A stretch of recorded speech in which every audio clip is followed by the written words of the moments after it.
if it is going to be limited, if that's even possible, obviously something outside itself has to do the limiting. Just common sense.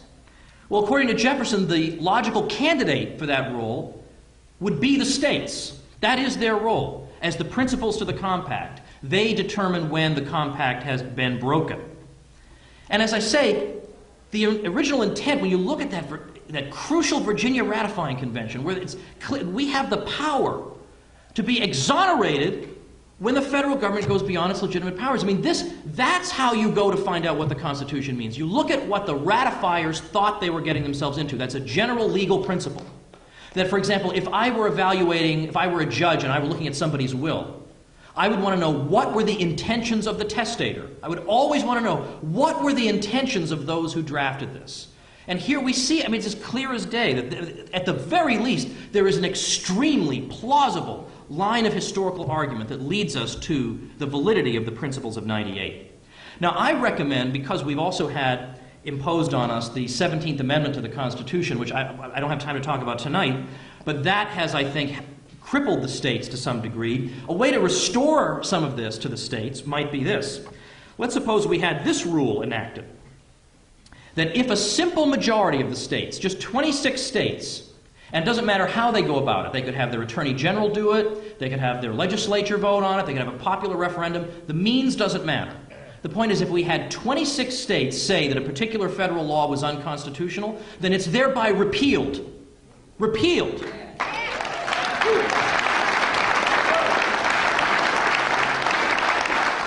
Now, that's not quite the same thing as nullification, which deals only with one state at a time, but it bears a family resemblance to the principles of '98, because the idea is that something outside the federal government does the limiting. Now, we have precious little influence, sometimes we feel, over our state legislatures, but we have infinitely more influence over them than we do over the U.S. Senate, which their whole career involves ignoring us completely. That's part of the job description. So there's no way almost to reach them, but we can, if we had some way in which our states could collectively have a negative, just 26 of them, we might actually repeal a federal law. I mean, and now I know that there are people in this country in the media class who think if a federal law were ever repealed, because of course, you know, this never happens, right? Something is established and then the rationale for it went away 50 years ago and now it's 100 times bigger than it ever was. They think that if we ever got rid of any federal thing, the earth would break free of its axis and go tumbling toward the sun. Well, whether that would happen or not, and I'm rather doubtful, it would happen. It could happen that we could, in fact, repeal things if the states, in fact, bolstered and amplified their constitutional role in this way. Now, people in this room, a lot of us feel like we have tried everything. We've handed out pocket constitutions, we've talked to our neighbors, we voted for this guy instead of that one, we listened to somebody give a pretty speech, and therefore we said, well, this is my man, I'll vote on the basis of the speech, and then we vote. Let me point out, by the way, one thing you have to hand it to the left about is that they make their politicians actually follow through. They sit in, they make noise, they're obnoxious, they get arrested, they make noise, and then finally the politicians say, okay, I'll do it. A lot of our people hear a pretty speech, they cast a vote, and that's the end of it. The time for pretty speeches is over. And so we have tried, we feel like everything, and yet as we try these things, we go through these motions with a sense of dreary inevitability. We know government is just going to continue to grow.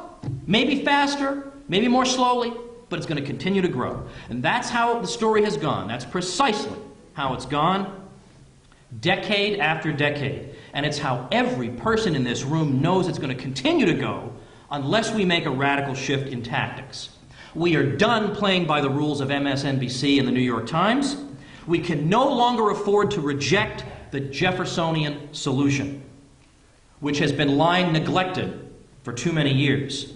We are going to do what we should have been doing all along. We're going to follow Jefferson and his distinguished pedigree, and if that pits us against Katie Couric, Keith Olbermann, or Mitch McConnell, then so be it.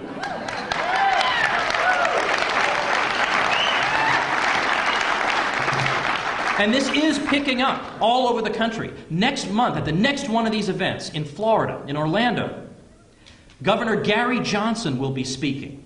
Now, this is significant. Some of you may not know who he is. He's a former New Mexico governor, two-term governor, Republican governor in a 2-to-1 Democrat state, gets reelected as governor, while at the same time vetoing more bills than all other governors combined. So for a former and successful, politically successful governor to speak publicly at a nullification rally, first of all, the very idea of a nullification rally is unbelievable. I mean, things are changing. Just a small example, in Connecticut, the good Tea Party folks up there managed to get the Republican nomination for Attorney General for a woman named Martha Dean. Wonderful. She has I've got her on my website, on the front page. If you scroll down a little, she's right there on a YouTube. Martha Dean, she's giving a speech, and she says in there that, if she's elected, she's going to join in the lawsuit against Obamacare and da-da-da-da. But she also supports legislative measures, and these are her words, to nullify federal laws that are carried out via powers that were not delegated to the federal government.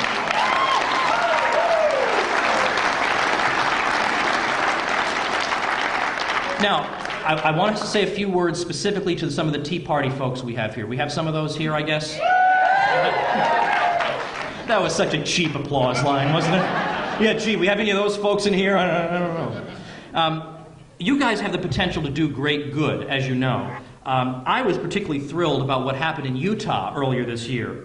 You had a 3-term Republican senator, Bob Bennett, who just sort of figured, hey, I'm a Republican senator, 3 terms, I'm entitled to rule over you forever.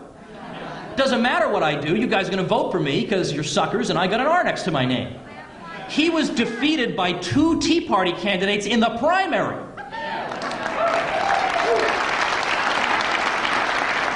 Because he voted for the bailouts.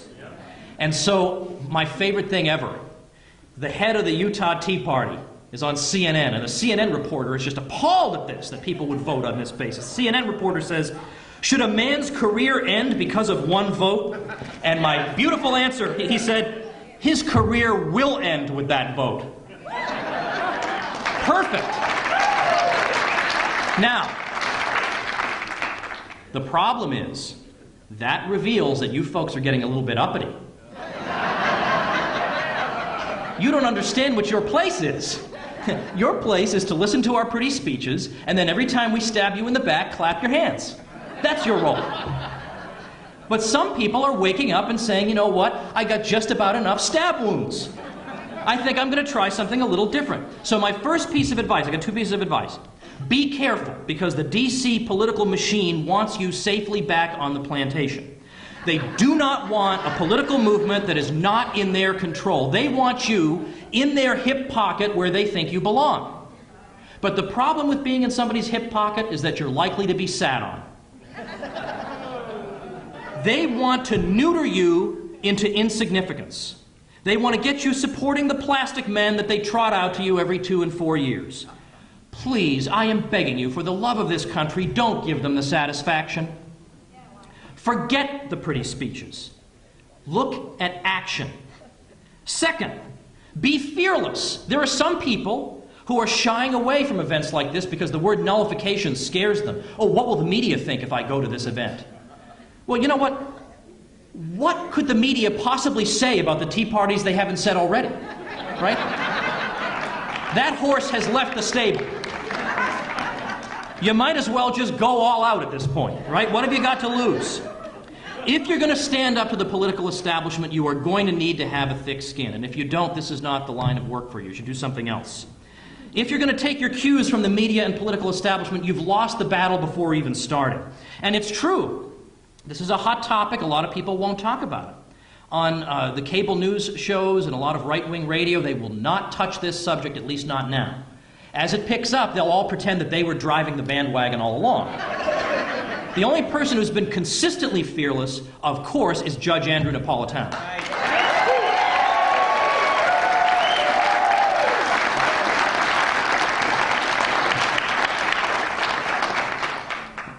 And I'm convinced that once people hear this, particularly the Tea Party, once they hear the logic of it, it makes sense and people are ready to get on board. When Michael Bolden gave that beautiful Tea Party speech on April 15th out in California, he was talking to a group who had never heard of this stuff before.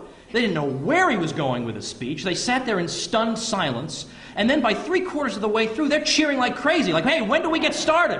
What can we nullify first? This is fantastic.